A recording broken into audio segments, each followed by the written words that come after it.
उस आत्मदेव नामक ब्राह्मण के पास राधा वल्लभ लाल का श्री विग्रह आया कहां से, यह भी एक रहस्य की बात है। बहुत से लोग नहीं जानते कि वस्तुतः राधा वल्लभ लाल का प्राकट्य कहां हुआ, कैसे हुआ।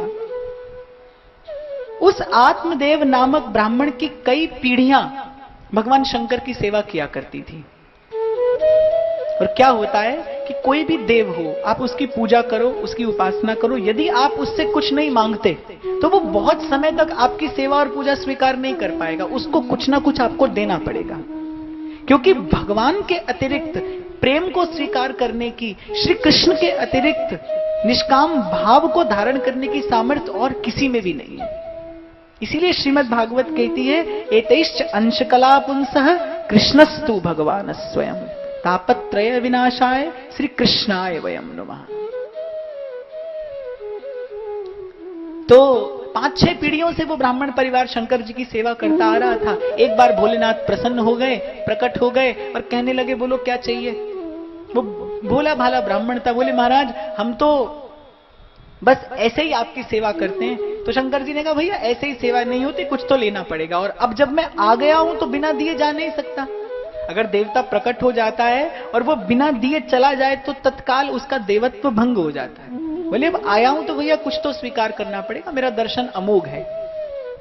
अब जो लोग बहुत चतुर होते हैं, जिनको बहुत 3-5 करनी आती है, वो अंततः क्या है, हानि उठाते हैं। और जो भोले भाले होते हैं ना, जिनको कुछ नहीं आता, वो सबसे अधिक लाभ लेते हैं। तो उस ब्राह्मण को कुछ नहीं आता था, कोई स्तुति नहीं, कोई पाठ नहीं, कोई पूजा नहीं, देखा देखी सेवा हो रही थी, कुछ आता नहीं था। तो बोले बाबा जो आपको सबसे अच्छा लगे वही दे दो, हम तो कुछ ज्यादा जानते नहीं, कुछ मांगना वांगना हमें आता नहीं, कुछ संसार की बहुत अधिक जानकारी भी नहीं है, क्या मांगे क्या नहीं मांगे, जो आपको सबसे अच्छा लगे सोई दे दो।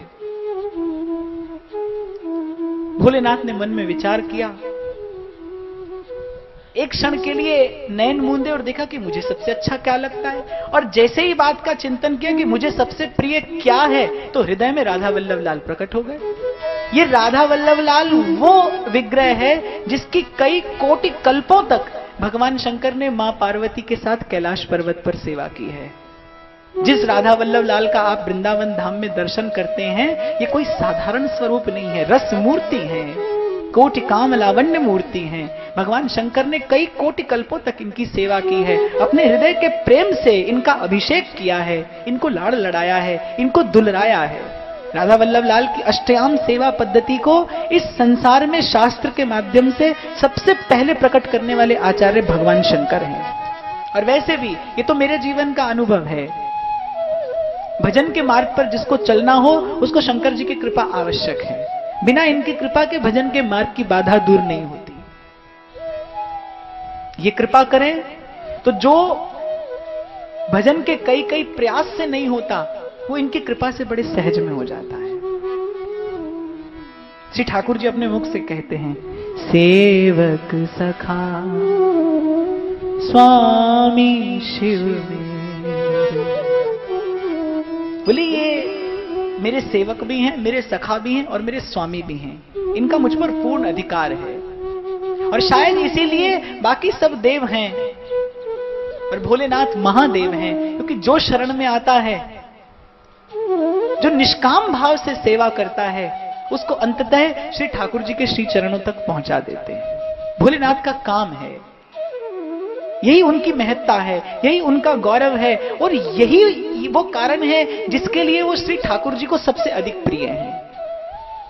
शिव समान मोहे प्रिय न दूजा, बोले इनके जैसा प्रिय मुझे कोई नहीं है। तो भोलेनाथ ने अपने मन में चिंतन किया, हृदय में राधा वल्लभ लाल प्रकट हो गए। अब भोलेनाथ विचार में पड़ गए कि ये मैंने क्या कह दिया, अब वरदान दे दिया है तो देना भी पड़ेगा, लौटाया नहीं जा सकता। और ब्राह्मण ने यह कहा जो सबसे प्रिय हो वो दे देना, और सबसे प्रिय तो मेरे राधा वल्लभ लाल है, अपने आप से भी झूठ कैसे बोलूं। बड़ी दुविधा में पड़े, पर अंततः क्या करते, राधा वल्लभ लाल तो देने पड़े क्योंकि वर दे चुके थे। भोलेनाथ ने एवमस्तु कहा, और जैसे ही भगवान के मुख से ये शब्द निकला, भोलेनाथ के हृदय से ये कोटिकाम लावण्य मूर्ति राधा वल्लभ लाल का ये स्वरूप प्रकट हुआ। श्री राधा वल्लभ लाल की जय।